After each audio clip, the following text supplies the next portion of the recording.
দর্শক, রাতের বেলা একটি ব্রেকিং খবর। সেটি হচ্ছে সাংবাদিক মুন্নি সাহা গ্রেপ্তার। তার গ্রেপ্তারের খবরটি যখন আপনাদের সামনে বলছি তখন যুগান্তর এবং সমকাল পত্রিকায় এসছে। পরিপূর্ণ তথ্য এখানে আসেনি। যুগান্তরে কিছুটা আলোকপাত করা হয়েছে যে কিভাবে মুন্নি সাহা গ্রেপ্তার হয়েছেন। সেখানে বলা হচ্ছে যে প্রথমে জনতা তাকে আটক করে, তারপরে পুলিশ এসে তাকে উদ্ধার করে এবং এরপর তাকে ডিবি পুলিশ নিয়ে যায় তাদের জিম্মায়। আমি খবরটি আপনাদেরকে বলি ঠিক যেভাবে এসছে। সাংবাদিক মুন্নি সাহাকে গ্রেপ্তার করেছে পুলিশ। শনিবার রাত 9:30টার দিকে রাজধানীর কারওয়ান বাজারে জনতা তাকে আটক করে, অর্থাৎ কারওয়ান বাজারে জনতা তাকে আটক করে। পরে তেজগাঁও থানা পুলিশের একটি দল এসে তাকে উদ্ধার করে। জানি না উদ্ধার করে মানে কি জনতা আটক করে কোনো তাকে অ্যাসাল্ট করেছে কিনা বা নাজেহাল করেছে কিনা সেটা জানি না, অথবা সে বিক্ষোভের মুখে পড়েছিল কিনা, যে পুলিশ পরে তাকে এসে উদ্ধার করে। বর্তমানে ঢাকা মহানগর গোয়েন্দা পুলিশের হেফাজতে আছেন বলে জানা গেছে। যতটুকু জানি কারওয়ান বাজারে সম্ভবত সেখানে জনতার টাওয়ার, সেখানে 1 টাকার খবর নামে একটি অনলাইন পত্রিকা এবং ডিজিটাল প্ল্যাটফর্ম আছে তার, সেটা তিনি পরিচালনা করতেন। এখন তিনি কি তার অফিস থেকে নিচে নামার পর আটক করেছে নাকি তার অফিসে যে জনতা তাকে ঘেরাও করেছে, এখনো পরিষ্কার চিত্র না। প্রাথমিক খবরটা যেটা এসছে এই মুহূর্তে আমি সেটাই দর্শক আপনাদের সামনে বলছি। বর্তমানে ঢাকা মহানগর গোয়েন্দা পুলিশের হেফাজতে আছেন বলে জানা গেছে।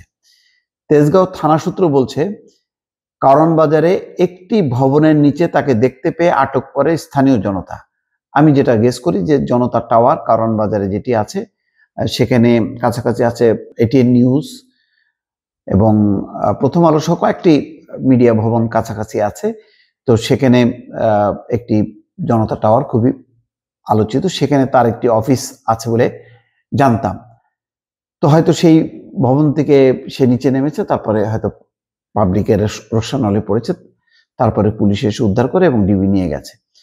আচ্ছা, খবর পেয়ে পুলিশ তাকে উদ্ধার করে। এখন এখান থেকে তেজগাঁও থানায় নিয়ে যাওয়া হয়।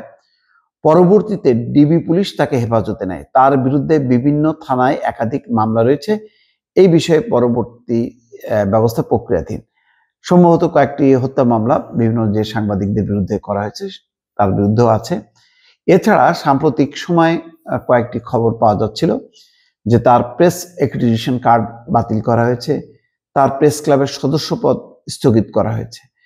যদিও এগুলো নিয়ে সাংবাদিক সংগঠনগুলো প্রেস অ্যাক্রিডিটেশন কার্ড বাতিল নিয়ে প্রতিবাদ করছিল এবং মুন্নি সাহা সেই আলোচিত সাংবাদিক 21 টেলিভিশন থেকে তখন থেকেই তিনি যথেষ্ট আলোচিত।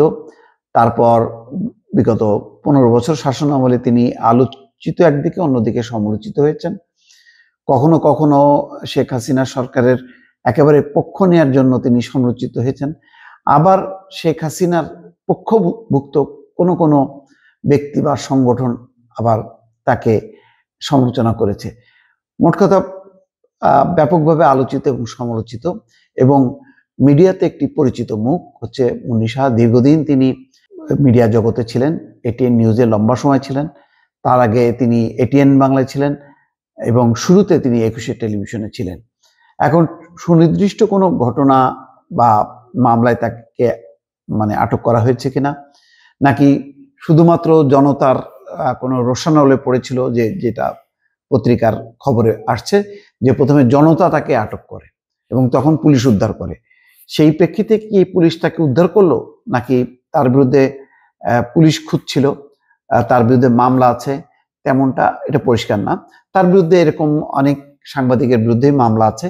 তো পুলিশ যেগুলি বলছিল যে শুধু মামলা থাকলে কোনো সাংবাদিককে গ্রেপ্তার করা হবে না, যাচাই করা হচ্ছে এই মামলাগুলো সঠিক কিনা, অর্থাৎ যাচাই বাছাই করা হচ্ছে এগুলি কেউ ইচ্ছাকৃতভাবে দিয়েছে নাকি সত্যি সত্যি সে কোনো অপরাধের সাথে যুক্ত।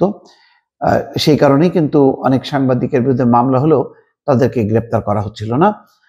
কিন্তু এখানে যে ঘটনাটা যেভাবে আসছে তাতে মনে হচ্ছে যে পুলিশ তাকে খুঁজতেছিল বা তাকে আটক করার উদ্দেশ্যে অভিযান চালাচ্ছিল, বিষয়টা তেমন না। এখানে হয়তো কোনো একটা মবের মধ্যে মুন্নি পড়েছিল, যার প্রেক্ষিতে পুলিশ সেখান থেকে তাকে আটক করেছে এবং ডিবি নিয়ে গেছে। ডিবি জিজ্ঞাসাবাদ করে হয়তো আদালতে পেশ করতে পারে অথবা ডিবি ছেড়েও দিতে পারে। পরবর্তী দর্শক কি হয় আপনাদেরকে জানাবো। ভালো থাকবেন। আল্লাহ হাফেজ।